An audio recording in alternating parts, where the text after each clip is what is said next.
Hello and welcome back to my channel.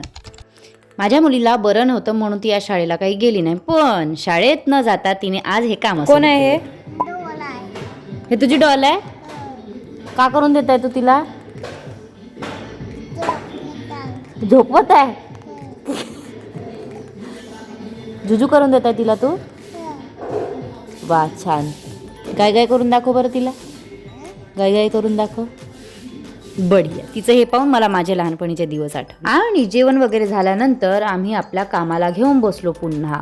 म्हणजेच मम्मीला तिचे कामं दिलेत करायला. म्हणजे मम्मी आज मला तिळव्याची ज्वेलरीचं काही कलिराज बनवायचे होते, तर तिने ते मला कंप्लीट करून दिलेत.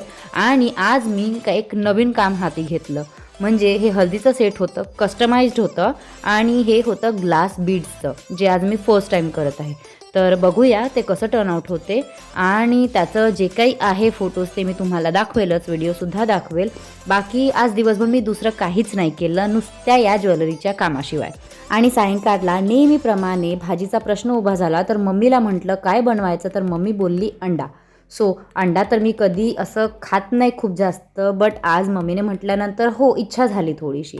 तर अंडा मला फोडता येत नाही, त्याची ॲक्टिंग थोडीशी करूनच घेतली, पण नाही म्हटलं हे आपलं बेकार काम होईल. अंड्याचं आतमधलं बाहेर जाणार आणि अंड्याचे फोतळं भाजीच्या आतमध्ये होईल.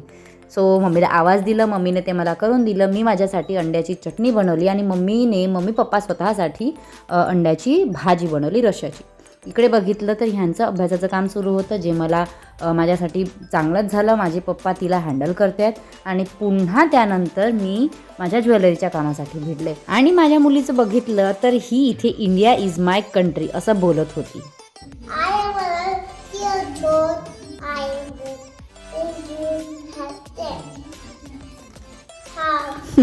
आता हे जरा न समजण्या लायकीचंच आहे, बट ठीक आहे. तिचं मला समजलं, तुम्हाला समजलं की नाही हे मला नाही माहिती, बट ती चांगलंच बोलते आहे. आणि पुन्हा आपलं तेच घेतलं. म्हणजे हे असं तर झालं आहे, पण माहिती नाही आता काय. आणि उद्याला एक सेट मला पोस्ट करायचं होतं. पोस्ट म्हणजे त्याचे फोटोज पोस्ट करायचे होते, तर त्यालाही कंप्लीट केलं. चला तर तुम्हाला करते आता मी टाटा बाय बाय. आपण भेटूया उद्याच्या ब्लॉगमध्ये. तेव्हापर्यंत गुड नाईट.